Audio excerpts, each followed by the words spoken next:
বিসমিল্লাহির রহমানির রহিম। সম্মানিত ভিউয়ার্স, সুপ্রিয় শিক্ষার্থী, যে যেখান থেকে আমার সেশনটি দেখছেন সবাইকে স্বাগত জানাচ্ছি। শুরু করছি উচ্চ মাধ্যমিক অর্থনীতি প্রথম পত্রের দ্বিতীয় অধ্যায় ভোক্তা উৎপাদকের আচরণ। ভোক্তা উৎপাদকের আচরণে আজ থাকছে উপযোগ। আলোচনায় থাকছি আমি জাকির হোসেন, প্রভাষক অর্থনীতি, গুলশান কলেজ, ঢাকা। সুপ্রিয় শিক্ষার্থী,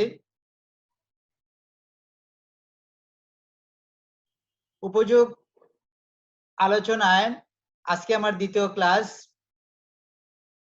প্রথমে আলোচনা করে নেব আমরা পূর্ব পাঠের পুনরালোচনা। পূর্ব পাঠে শিখছিলাম আমরা উপযোগের ধারণা, মোট ও প্রান্তিক উপযোগ, মোট ও প্রান্তিক উপযোগের মধ্যে পার্থক্য এবং ক্রমহ্রাসমান প্রান্তিক উপযোগ বিধি। অবশ্য ক্রমহ্রাসমান প্রান্তিক উপযোগ বিধিটি সম্পূর্ণটা কমপ্লিট হয়নি। উপযোগ হচ্ছে কোন দ্রব্যের মধ্যে ভোক্তার অভাব পূরণের যে ক্ষমতা রয়েছে তাকে উপযোগ বলা হয়। প্রতিটি দ্রব্যের মাঝেই কোনো বিশেষ গুণ থাকে, কোনো বিশেষ ক্ষমতা থাকে যা মানুষের অভাব পূরণ করতে পারে, যাকে আমরা উপযোগ বলি। উপযোগ একটি মনস্তাত্ত্বিক বিষয়। উপযোগের সাথে উপকারিতার কোনো সম্পর্ক নেই। অর্থাৎ কোনো দ্রব্য উপযোগী হতে হলে, কোনো দ্রব্যের উপযোগ থাকতে হলে যে উপকারী হতে হবে এমন কোনো কথা নেই। ক্ষতিকর দ্রব্যেরও উপযোগ থাকতে পারে বিশেষ কোনো ভোক্তার কাছে। যেমন একজন ধূমপায়ীর কাছে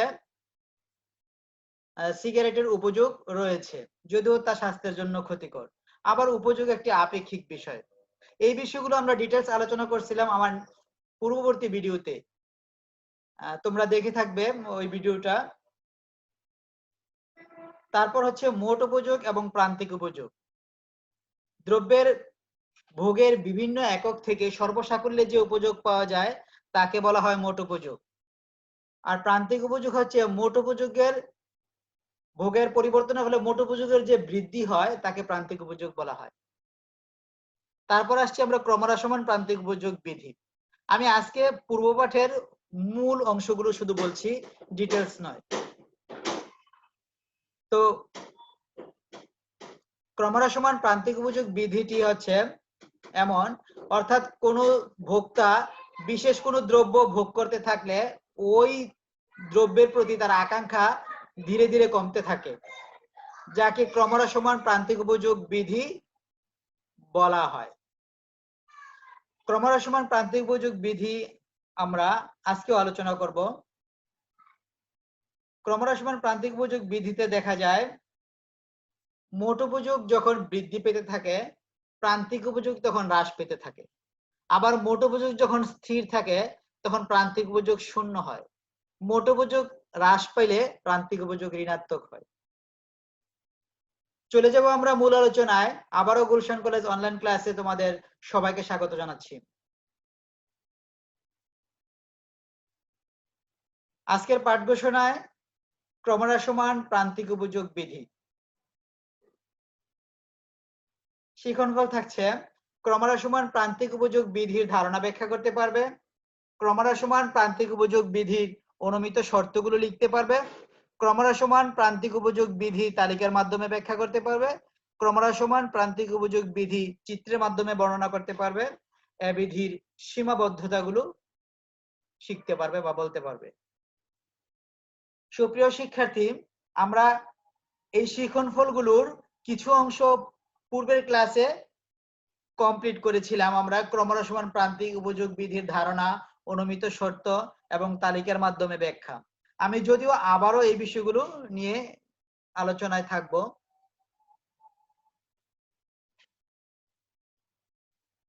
অন্যান্য অবস্থা স্থির থেকে কোনো নির্দিষ্ট সময়ে কোনো ব্যক্তি যখন একই দ্রব্য ক্রমাগত ভোগ করতে থাকে তখন ওই দ্রব্যের মোট উপযোগ বৃদ্ধি পেলেও প্রান্তিক উপযোগ হ্রাস পায়। অর্থাৎ ভোগের একক প্রতি বৃদ্ধি ও প্রান্তিক উপযোগ ক্রমান্বয়ে হ্রাস, এ দুইয়ের সম্পর্ককে অর্থনীতিতে ক্রমহ্রাসমান প্রান্তিক উপযোগ বিধি বলা হয়। সহজ করে বললে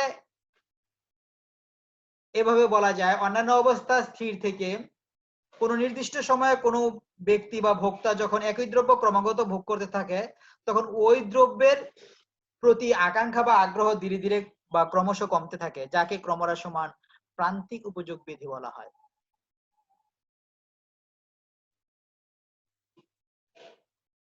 তো অনুমিত শর্তগুলো আমার গত ক্লাসে ছিল, সূচিটা আলোচনা করছিলাম আমি। আজকে দেখব চিত্রটা। আমরা চিত্রের সাহায্যে ক্রমহ্রাসমান প্রান্তিক উপযোগ বিধিটি কিভাবে ব্যাখ্যা করতে পারি তা নিয়ে আসছি। তোমাদের একটি কথা বলে রাখি, এখানে চিত্রটি স্থির চিত্র। এটার একটা ভিডিও আছে আমার ইউটিউব চ্যানেলে, সেটা তোমরা দেখবে যে কিভাবে চিত্রটি অঙ্কন করা হয়েছে। আমি যদিও এখানে বুঝিয়ে দেব, তারপর ওই ভিডিওটা দেখলে তোমরা আরো ক্লিয়ার হতে পারবে। চিত্রে দুটি অংশ, একটি অংশে মোট উপযোগ, আরেকটি অংশে প্রান্তিক উপযোগ দেখানো হয়েছে। ভূমি অক্ষে ভোগের পরিমাণ। এখানে ভোগের একক দেখানো হয়েছে, ভোগের পরিমাণ 1 2 3 4 5 6। আবার প্রান্তিক উপযোগের বেলায় 1 2 3 4 5 6। মোট উপযোগ 10 18 24 28 30। আমার সূচিতে যেগুলো ছিল প্রান্তিক উপযোগ 0 2 4 6 8 10 এবং -2। আমি সূচি থেকেই সংখ্যাগুলো নিয়েছি। তো আমি লক্ষ্য করি ভোগের একক যখন 1 তখন মোট উপযোগ ছিল 10। এই 1 এবং 10 থেকে দুটি রেখা টানবো, 1 থেকে একটি সরল রেখা টানবো এবং 10 থেকে একটি সরল রেখা টানবো। যেখানে স্পর্শ হবে সেখানে একটি বিন্দু নেব। অনুরূপভাবে আমরা যদি চিত্রের দ্বিতীয় অংশে আসি, চিত্র বি তে, তখন ভোগের একক যখন 1, প্রান্তিক উপযোগ 10। এই 10 থেকে আর 1 থেকে একটি রেখা টানবো, যেখানে স্পর্শ হবে সেখানে একটি বিন্দু নেব। আবার ভোগের একক যখন 2, এ চিত্রে তখন মোট উপযোগ হচ্ছে 18। 18 এবং 2 থেকে দুটি রেখা টানবো, যেখানে রেখা দুটির স্পর্শ হবে, মিট হবে, দেখা হবে, সেখানে একটি বিন্দু নেব। চিত্র বি তে দেখা যাচ্ছে 2 হলে প্রান্তিক উপযোগ 8 এবং এই 8 এবং 2 থেকে দুটি রেখা টানবো, যেখানে ওদের স্পর্শ হবে সেখানে একটি বিন্দু নেব। আমার মাউসের পয়েন্টার দ্বারা আমি সেটা নির্দেশ করছি, আশা করি তোমরা দেখতে পাচ্ছ। আবার ভোগের একক যখন 3, তখন মোট উপযোগ হচ্ছে 24। 24 থেকে এবং 3 থেকে দুটি রেখা টানবো, যেখানে ওদের স্পর্শ হবে সেখানে একটি বিন্দু নেব, যাকে আমরা স্থানাঙ্ক বিন্দু বলি। চিত্র বি তে ভোগের একক যখন 3, তখন প্রান্তিক উপযোগ 6। এই 6 আর 3 থেকে দুটি রেখা টানবো, যেখানে ওদের স্পর্শ হবে সেখানে একটি বিন্দু নেব। আবার ভোগের একক 4 হলে মোট উপযোগ 28। এই 4 থেকে 28 থেকে দুটি রেখা টানবো, যেখানে স্পর্শ হবে সেখানে একটি বিন্দু নেব।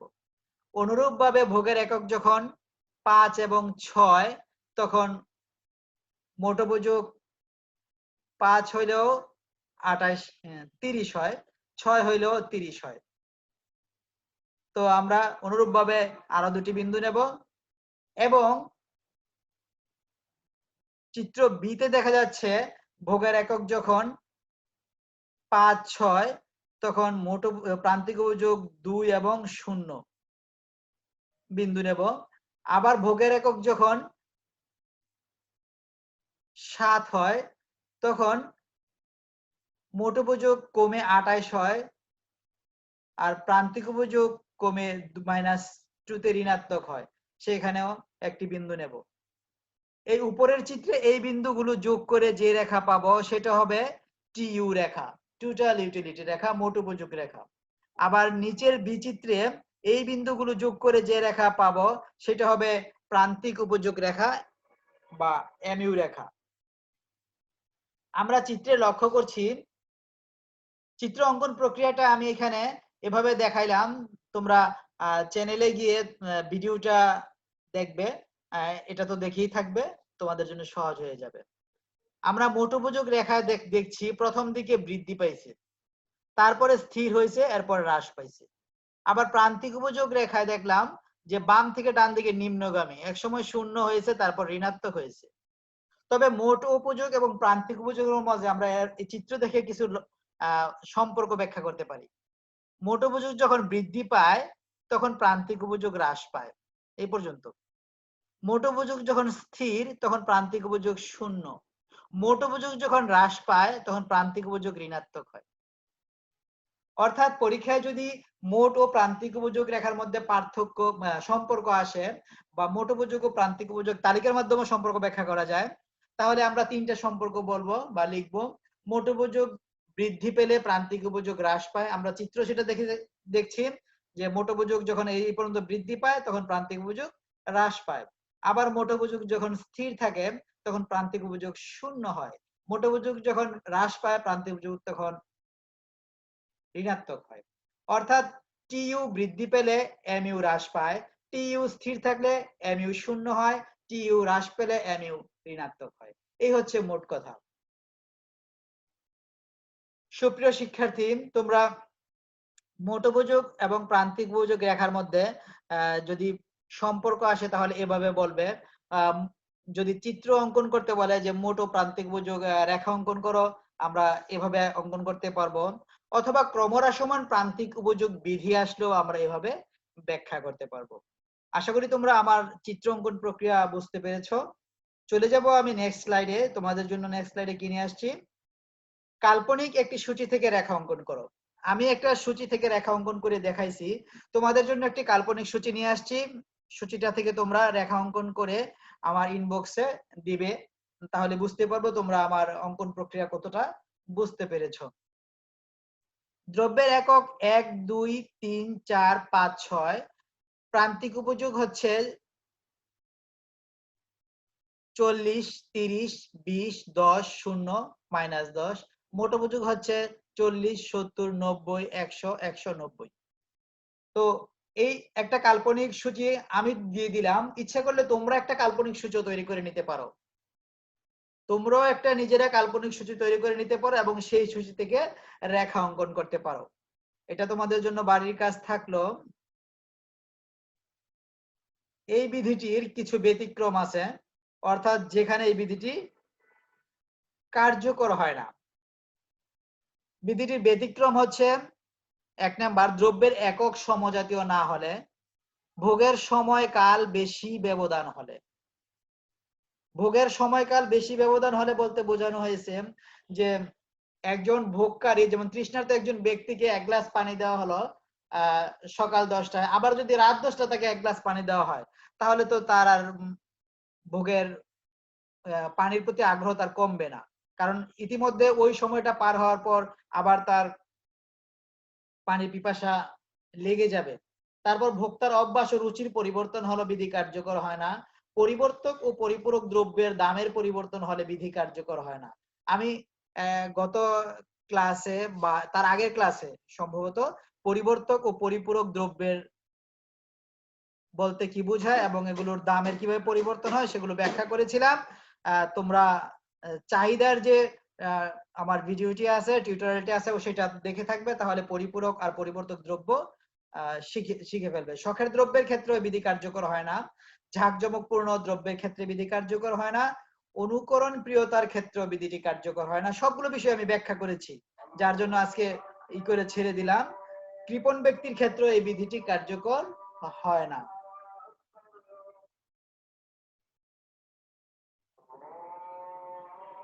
যেহেতু ক্রমহ্রাসমান প্রান্তিক উপযোগ বিধিটি কতগুলো অনুমিত শর্তের উপর প্রতিষ্ঠিত, ফলে সর্বক্ষেত্রে এর প্রয়োগযোগ্যতা নেই। নিম্নে এ বিধির প্রধান ব্যতিক্রম উপস্থাপন করা হলো। আমরা ব্যতিক্রমগুলো ইতিমধ্যে জেনেছি, একটা স্লাইডে এগুলো আর না হলেও হবে। পরের স্লাইডে থাকছে মূল্যায়ন।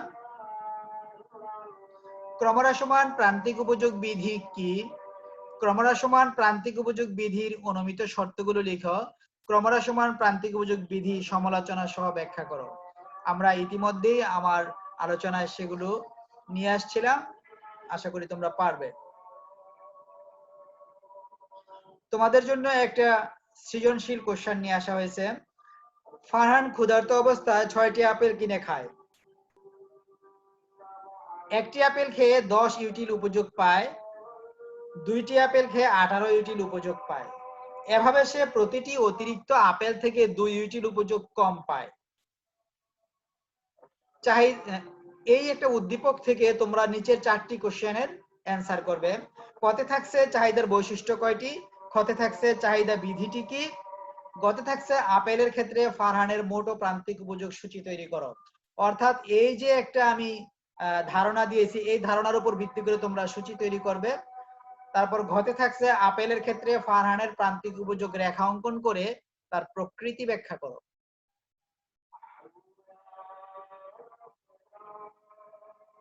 প্রিয় ছাত্রছাত্রী, আশা করি তোমরা আমার ক্লাসটি পাওয়ার পয়েন্ট প্রেজেন্টেশনে উপভোগ করেছো এবং বুঝতে পেরেছো। আবারও তোমাদের সামনে উপযোগ নিয়েই পরের ক্লাসে হাজির হব। সে পর্যন্ত সবাই ভালো থেকো, সুস্থ থেকো। আল্লাহ হাফেজ।